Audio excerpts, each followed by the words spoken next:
आज का जो हमारा टॉपिक है वो है एक समान वैद्युत क्षेत्र में स्थित किसी वैद्युत द्विध्रुव को घुमाने में किया गया कार्य। क्लियर है? क्या है टॉपिक? एक समान वैद्युत क्षेत्र में स्थित किसी वैद्युत द्विध्रुव को घुमाने में किया गया कार्य। ठीक, इधर देखो, आपके सामने बोर्ड पे हमने एक चित्र बनाया है। इस चित्र में ये देखो एक दूसरे के समांतर वैद्युत बल रेखाएं खींची गई हैं, है ना। एक दूसरे के समांतर जो वैद्युत बल रेखाएं खींची गई हैं बेटा, ये एक समान वैद्युत क्षेत्र को क्या करती हैं? प्रदर्शित करती हैं। इसमें देखो एक वैद्युत द्विध्रुव रखा हुआ है ना। ये वैद्युत द्विध्रुव की प्रारंभिक अवस्था है AB। ये वैद्युत द्विध्रुव की प्रारंभिक अवस्था है AB। मतलब हमारा द्विध्रुव पहले ऐसे रखा था। अब हम अपने द्विध्रुव को क्षेत्र की दिशा से थीटा डिग्री का कोण घुमाकर, क्षेत्र की दिशा से थीटा डिग्री का कोण घुमाकर अवस्था A' B' में क्या कर रहे हैं? ले जा रहे हैं। बेटा ये द्विध्रुव की दूसरी अवस्था है A' B'। क्लियर हुआ? तो ये हमारे द्विध्रुव की पहली अवस्था है AB, ये हमारे द्विध्रुव की दूसरी अवस्था है A' B'। क्लियर? द्विध्रुव का जो निर्माण है वो +q और -q कूलम के आवेशों से मिलकर हुआ है, जिनके बीच की दूरी L ये है, L ये है, मतलब 2L है। बोलो क्लियर? ध्यान देना जरा हमारी बात पे, अच्छे से भाषा बनाए। माना किसी एक समान वैद्युत क्षेत्र E में, माना किसी एक समान वैद्युत क्षेत्र E में एक वैद्युत द्विध्रुव रखा है जिसका निर्माण +q और -q कूलम के आवेशों से मिलकर हुआ है। इनके बीच की अल्प दूरी 12 मीटर है।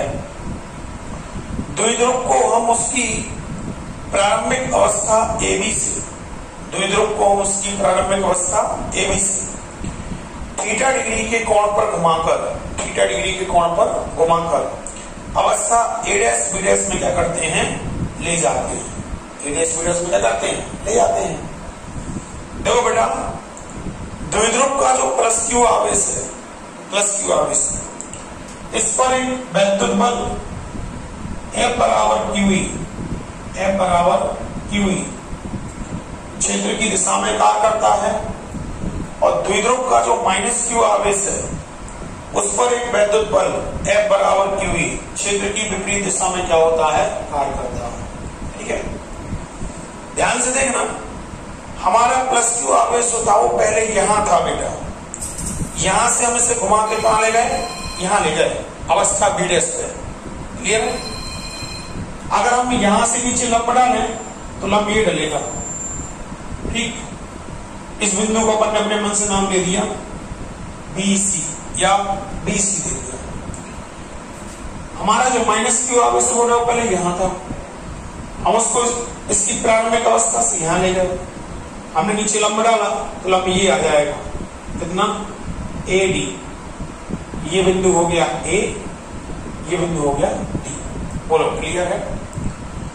अब हमें किए गए कार्य की गणना करना है, तो हम सबसे पहले +q आवेश को बिंदु B से बिंदु B' तक ले जाने में किए गए कार्य की गणना कर रहे हैं। +q आवेश को बिंदु B से बिंदु B' तक ले जाने में किए गए कार्य क्या कर रहे हैं? गणना कर रहे हैं। तो इसको लिख रहे हैं हम W बल बराबर, कार्य बराबर क्या होगा? बल गुणा विस्थापन। बोलो, +q आवेश को बल कितना लगा? F बराबर QE, तो बल लग रहा है Q इंटू E के बराबर। अच्छा, विस्थापन कितना होगा? देखो B से B' तक ले जाने में हुआ विस्थापन है बेटा BC के बराबर, है के बराबर? BC के। तो QE इंटू BC ये हो जाएगा +q आवेश को बिंदु B से बिंदु B' तक ले जाने में किया गया कार्य। अब हम बेटा -q आवेश को बिंदु A से बिंदु A' तक ले जा रहे हैं, बिंदु A से बिंदु A' तक ले जा रहे हैं। ऐसा करने में हमें किया गया कार्य चाहिए। बोलो बेटा, -q आवेश पर कितना लग रहा? F बराबर QE। इसमें विस्थापन कितने का हुआ? विस्थापन हुआ AD का।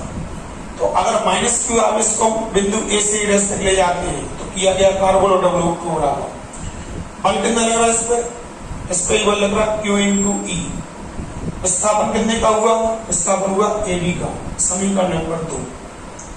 ठीक है, अब हम आपसे पूछ रहे हैं कि द्विध्रुव को घुमाने में, वैद्युत क्षेत्र के अंदर द्विध्रुव को घुमाने में किया गया, आप हमें कुल कार्य बताओ।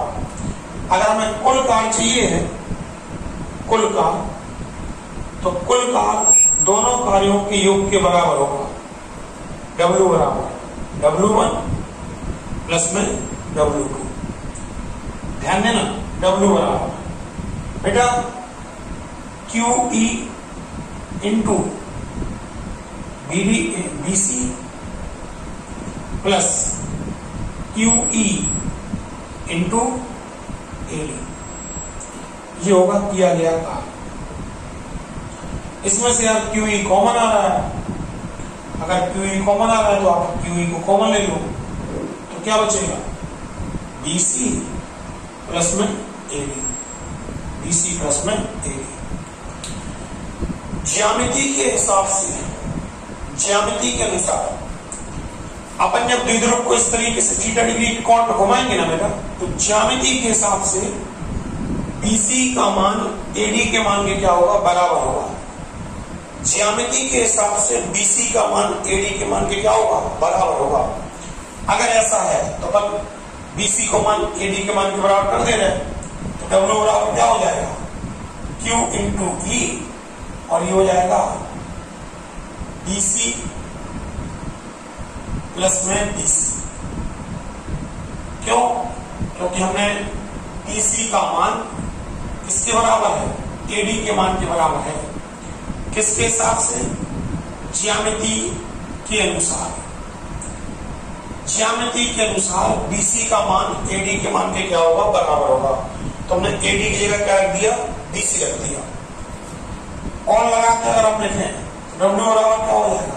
QE इंटू में हो जाएगा बेटा 2BC। क्या हो जाएगा? 2BC, BC plus BC 2BC। हमारे सामने समस्या है कि हमें BC का मान चाहिए, क्या का मान चाहिए? BC का।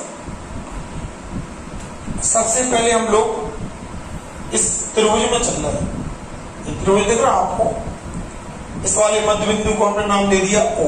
हम लोग चल रहे हैं त्रिभुज B'OC में, त्रिभुज B'OC में। सबसे पहले इसे दे दो समीकरण नंबर 3, है ना। हम लोग चल रहे त्रिभुज B'OC में। चलो बेटा, इस वाले त्रिभुज में हमें OC का मान चाहिए। काय का मान चाहिए? OC का। देखो OC आधार है। क्या है? आधार। न्यून कोण के सामने की भुजा लंब, ये लंब है। समकोण के सामने की भुजा कर्ण, ये कर्ण है। हमारे पास बेटा कर्ण का मान है कितना है? L। हमें क्या चाहिए? आधार चाहिए। तो इस वाले त्रिभुज में अपन cos थीटा लगा दो। क्या लगा दो? cos theta. सबको पता है cos थीटा बराबर क्या होगा? आधार बटे कर्ण होगा। अब cos थीटा बराबर आधार कितना है? आधार है OC, तो OC लगा दो। कर्ण कितना है? कर्ण है L, तो L लगा दो। तब बोलो OC बराबर क्या हो जाएगा? OC बराबर हो जाएगा L cos थीटा। OC बराबर क्या हो जाएगा? L cos theta. एक चीज हो गई। अब बेटा हमारे लिए यहाँ पे BC का मान चाहिए। आएगा BC का। देखो ये पूरी यहां से यहां तक की जो भुजा है ये होगी BO। ये पूरी भुजा कितनी होगी? BO। BO में से अपन OC को घटा दे रहे तो क्या बचा रहेगा? BC बचा रहेगा। तो हम लोगों ने क्या किया? BC हमें चाहिए था, है ना। पूरी भुजा कितनी है? ये BJO। तो BO माइनस क्या कर दो? OC। BO minus OC, BO minus OC कर दो। बोलो ये BC बराबर BO, ये पूरी भुजा कितनी है? L। ये पूरी भुजा है L। माइनस में OC कितनी है? L cos theta. अब बोलो BC बराबर कितना आ जाएगा, इसमें से एल कॉमन ले लो, 1 माइनस कॉस थीटा आ जाएगा। क्या आ जाएगा, 1 minus cos theta, L into 1 minus cos theta. इसकी वैल्यू उठा के जरा ऊपर रखाओ समीकरण नंबर 3 में। W बराबर Q इंटू ई तो ये है, इंटू में 2 इंटू में BC का मान बोलो, BC का मान है L into 1 minus cos theta, L into 1 minus cos theta. चलो ठीक है, W बराबर 2QL, एक साथ कर लो 2QL है ना, इसको हमने एक साथ कर लिया। इंटू में क्या है E और क्या है 1 माइनस कॉस थीटा। अब सबको पता है कि वैद्युत द्विध्रुव आघूर्ण P बराबर क्या होता है 2QL, P बराबर क्या होता है 2QL। 2QL को है दोस्तों आप भी रखो, तो और लगा के लिखे तो W बराबर क्या हो जाएगा, W बराबर हो जाएगा PE 1 minus cos theta. W बराबर क्या हो जाएगा PE 1 माइनस कॉस थीटा। बोलो क्लियर हुआ। ये है एक समान वैद्युत क्षेत्र में स्थित किसी वैद्युत द्विध्रुव को घुमाने में किए गए कार्य का सूत्र। ठीक है, हो जाएगा। चलो ठीक है बेटा, है ना। अब कुछ विशेष स्थितियां देखो, कुछ विशेष स्थितियां।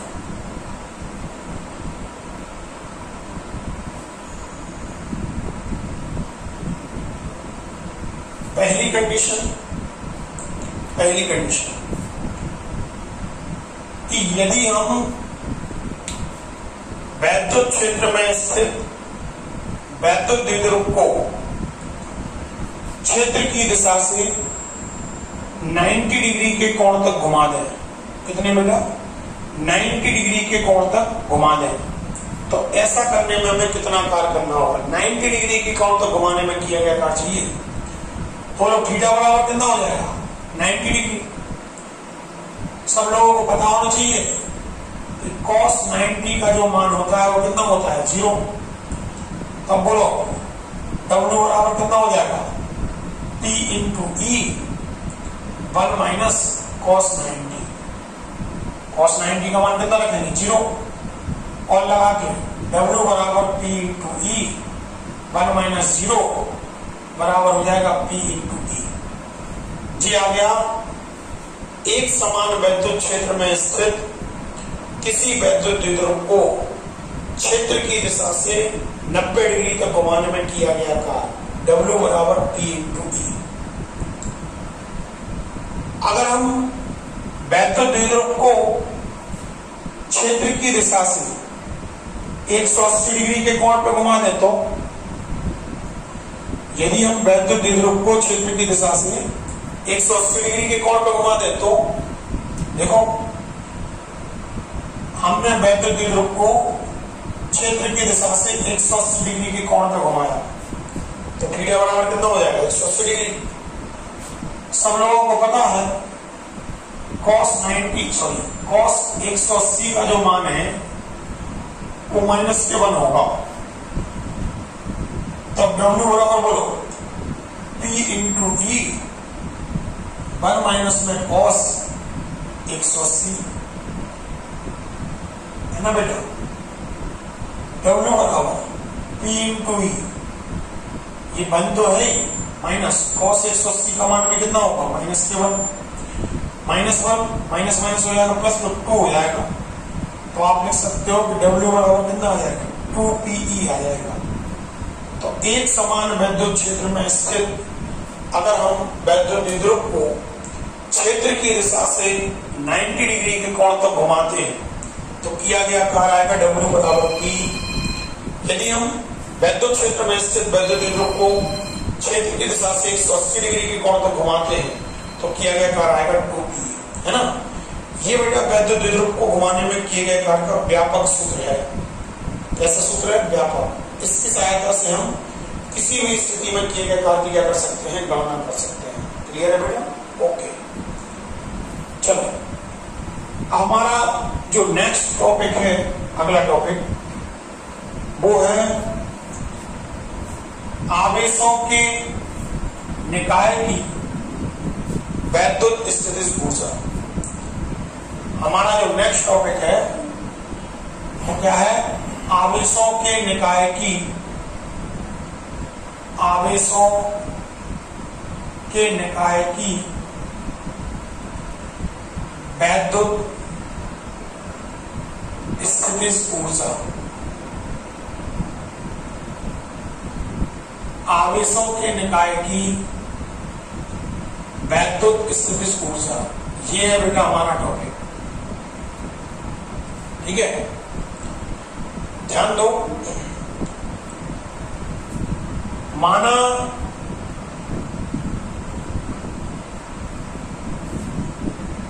दो आवेश हैं, पहला आवेश है Q1 और दूसरा आवेश है Q2। ठीक है, दोनों आवेश बेटा एक दूसरे से r दूरी पर स्थित हैं। ठीक है, इन दोनों आवेशों से मिलकर बना हुआ निकाय क्या है? इन दोनों आवेशों से मिलकर बना हुआ निकाय है AB। क्या है? AB। हमें आवेशों के निकाय की स्थितिज ऊर्जा की क्या करनी है? गणना करनी है। क्वेश्चन क्लियर हुआ? माना दो आवेश हैं Q1 Q2, दोनों एक दूसरे से एक r दूरी पर स्थित हैं और आपस में मिलकर एक निकाय की रचना कर रहे हैं। निकाय क्या है? AB। हमें इस निकाय की स्थितिज ऊर्जा की क्या करनी है? गणना करनी है। पहले आप इसकी परिभाषा सुन लो। परिभाषा क्या है? आवेशों के किसी निकाय की, आवेशों के किसी निकाय की वैद्युत स्थितिज ऊर्जा, वैद्युत स्थितिज ऊर्जा किए गए उस कार्य के बराबर होती है, किए गए उस कार्य के बराबर होती है जो उन आवेशों को, जो उन आवेशों को अनंत से एक दूसरे के समीप लाकर, अनंत से एक दूसरे के समीप लाकर निकाय की रचना करने में किया जाता है या करना पड़ता है। क्या बोला आपने? आवेशों के किसी निकाय की वैद्युत स्थितिज ऊर्जा किए गए उस कार्य के बराबर होती है जो उन आवेशों को अनंत से एक दूसरे के समीप लाकर निकाय की रचना करने में किया जाता है या करना पड़ता है। क्लियर है? ठीक। हमें अपने इस निकाय की क्या चाहिए बेटा? वैद्युत स्थितिज ऊर्जा चाहिए। तो हमें क्या करना होगा? हमें इन आवेशों को अनंत से एक दूसरे के समीप लाना होगा। कितनी दूरी तक? r दूरी तक।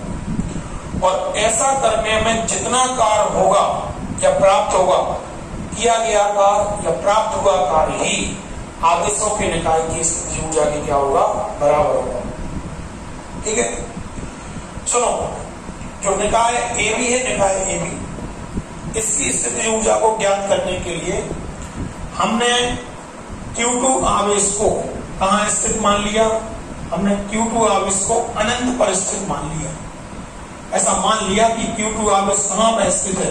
Q2 आवेश अनंत पर स्थित है, हमने ऐसा मान लिया। ठीक है, एक काम करो, तब Q1 आवेश के द्वारा बिंदु B पर विभव निकालो। क्या? Q1 आवेश के द्वारा बिंदु B पर क्या निकालो? विभव निकालो। हम निकाल रहे बेटा Q1 आवेश के द्वारा, Q1 आवेश के द्वारा बिंदु B पर विभव, Q1 आवेश के द्वारा बिंदु B पर विभव V बराबर या V1 बराबर है ना 1/4 पाई एप्सिलॉन नॉट T। ये तो नियतांक है। इस बार यहाँ इसका मान लगेगा, इस बार यहाँ इसका मान कितना है Q1, यहां से यहां तक की दूरी लगेगी, दूरी कितनी है R, ये हो जाएगा Q1 अपॉन में R। क्या हो गया ये Q1 आवेश के द्वारा बिंदु V पर उत्पन्न हुआ विभव हो गया। अब बेटा हम Q2 आवेश को अनंत से गति कराते हुए ला रहे हैं, कहां से अनंत से गति कराते हुए ला रहे हैं, कहां तक ला रहे हैं बिंदु V तक। ऐसा करने में हमें किया गया कार्य बताओ भैया, Q2 कूलाम के आवेश को अनंत से बिंदु V तक लाने में किया गया कार्य W का मान I के बराबर होगा आवेश Q2 और इस बिंदु के विभव, इस बिंदु का विभव कितना है V1, इन दोनों के गुणनफल के क्या होगा बराबर होगा। तब बोलो क्या होगा, तब W बराबर Q2 तो अपने का ठीक है, V1 का मान बोलो 1/4 पाई एप्सिलॉन नॉट K और Q1 अपॉन में क्या हो जाएगा R। कौन लगा के अगर हम लिखें तो W बराबर क्या हो जाएगा 1/4 pi epsilon not K Q1 into Q2 upon में R। ये हो गया Q2 आवेश को अनंत से बिंदु B तक लाने में किया गया कार्य। बेटा किया गया यही कार्य हमारे आवेशों के निकाय में वैद्युत स्थितिज ऊर्जा के रूप में क्या हो जाएगा संचित हो जाएगा। किया गया यही कार्य आवेशों के निकाय में वैद्युत स्थितिज ऊर्जा के रूप में क्या हो जाएगा संचित हो जाएगा। तब बोलो हमारे निकाय की स्थितिज ऊर्जा कितनी होगी, तब निकाय की स्थितिज ऊर्जा U बराबर होगी 1/4 pi epsilon not K Q1 into Q2 upon में स्मॉल r। ये होगी बेटा आवेशों के निकाय की स्थितिज ऊर्जा U बराबर 1/4 pi epsilon not K Q1 into Q2 upon में r। क्लियर हुआ, कोई दिक्कत हो जाएगा ये टॉपिक। चलो ठीक, अब जो हमारा नेक्स्ट टॉपिक है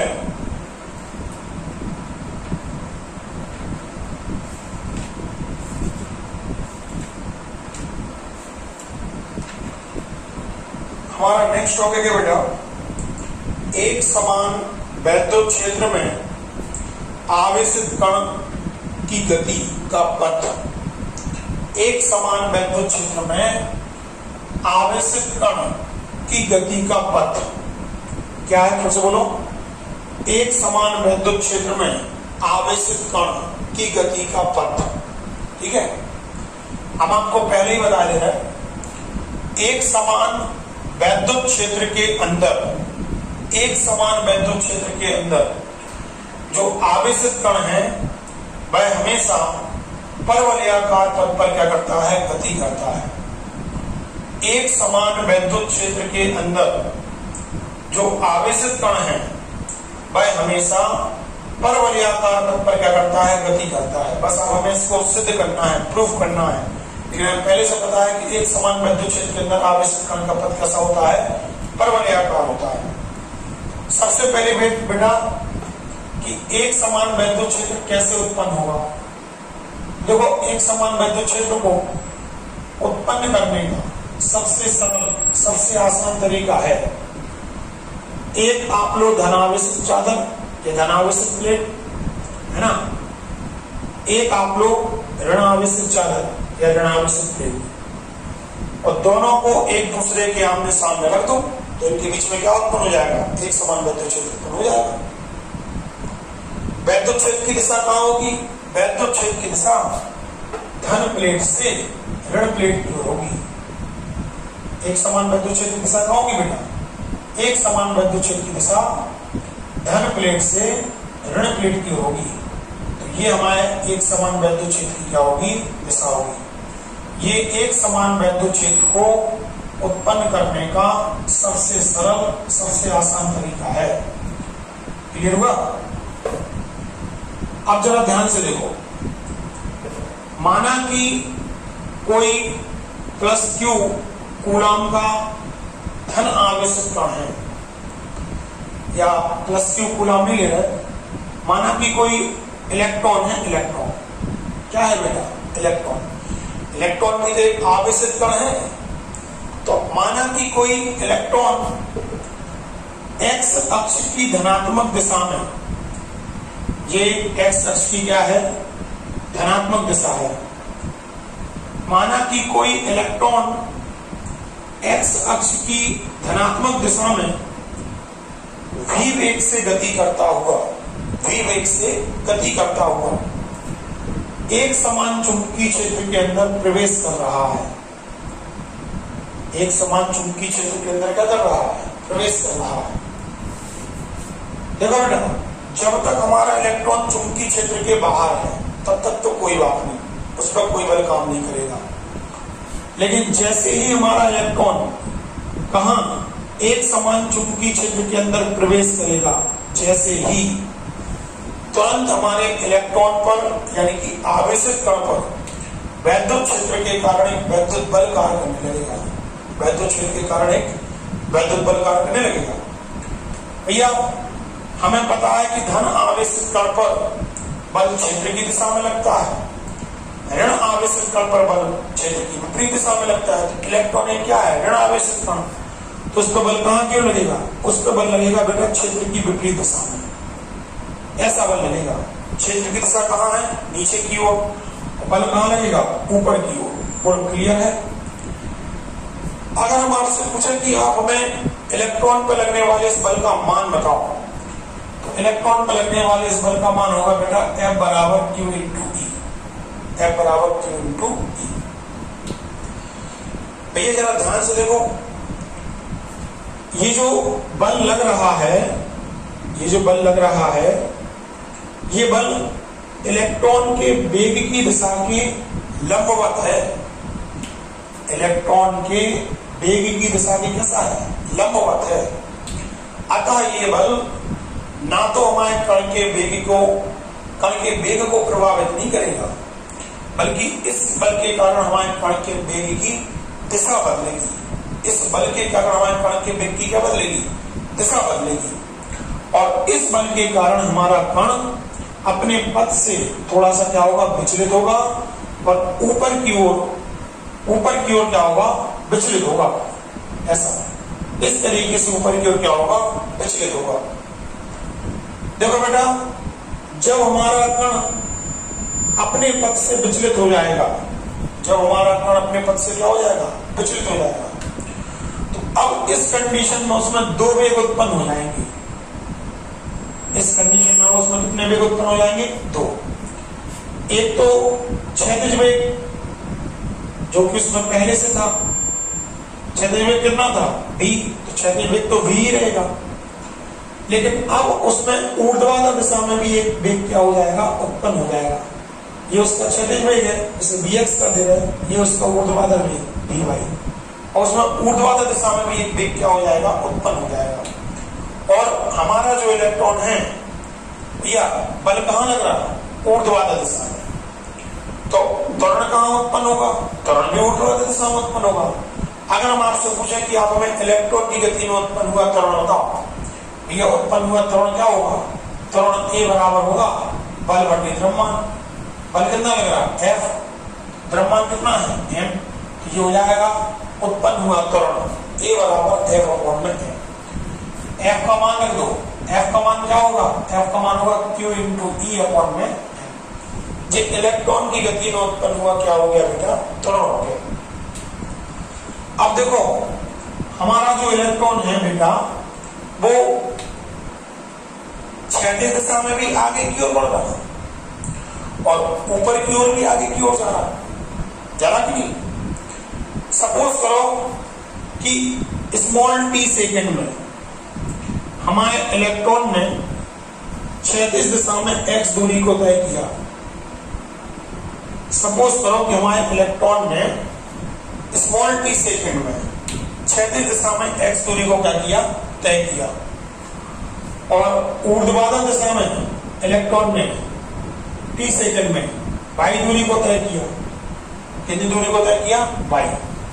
तो हम सबसे पहले इलेक्ट्रॉन के द्वारा क्षैतिज दिशा में चली गई दूरी निकाल रहे हैं। कौन सी दिशा में? क्षैतिज दिशा में चली गई दूरी। बोलो बेटा, क्षैतिज दूरी बराबर सूत्र क्या होगा? क्षैतिज दूरी बराबर सूत्र होगा क्षैतिज वेग गुणा समय।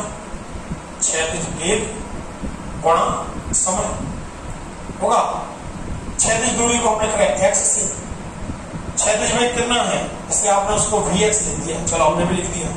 समय कितना लिया t, लेकिन बेटा देखो क्षैतिज वेग vx का जो मान है वो है तो v है ना, तो इसका वेग अपन v लगा दे रहे हैं और लगा के अपन लिखें x बराबर v इंटू टी कर दो। तो अपन यहां से p बराबर निकालो तो क्या हो जाएगा? p बराबर हो जाएगा x अपॉन v। ये p का मान आ गया। अब हम इलेक्ट्रॉन के द्वारा स्मॉल t समय में ऊर्ध्वाधर दिशा में चलेगी दूरी निकाल रहे हैं। कौन सी दिशा में? ऊर्ध्वाधर दिशा में चलेगी दूरी। ऊर्ध्वाधर दिशा में चलेगी दूरी बेटा गति के द्वितीय समीकरण से निकाल रहे हैं। कैसे? गति के द्वितीय समीकरण से। द्वितीय समीकरण से बोलो y बराबर है u बाई टी प्लस में half A T square. y बराबर, देखो बेटा हमारा जो इलेक्ट्रॉन था वो प्रारंभ में केवल क्षैतिज दिशा में गतिमान था, ऊर्ध्वाधर दिशा में गतिमान नहीं था। अगर ऐसा है तो उसका ऊर्ध्वाधर दिशा में प्रारंभिक वेग कितना होगा? 0 होगा। अगर ऊर्ध्वाधर दिशा में प्रारंभिक वेग 0 है तो ये पद पूरा 0 हो जाएगा, प्लस हाफ ए टी। ए कितना है? क्यू ई अपॉन में एन। टी कितना है? एक्स अपॉन में टी। इसका क्या है? Whole square. होल स्क्वायर कर दो। देखो बेटा y बराबर 1/2 क्यू ई अपॉन में एम बी स्क्वायर इंटू में क्या है? X square. ये अपना इक्वेशन आ गई। ये अपनी क्या आ गई बेटा? इक्वेशन आ गई। इस समीकरण में एक चर पर देखो बेटा 1 की घात है, दूसरे चर पर देखो बेटा 2 की घात है, यानी कि ये जो समीकरण है वह परवलय समीकरण y बराबर mx स्क्वायर के क्या है? तुल्य है। ये जो समीकरण आया बेटा ये परवलय समीकरण y बराबर mx स्क्वायर के क्या है? तुल्य है।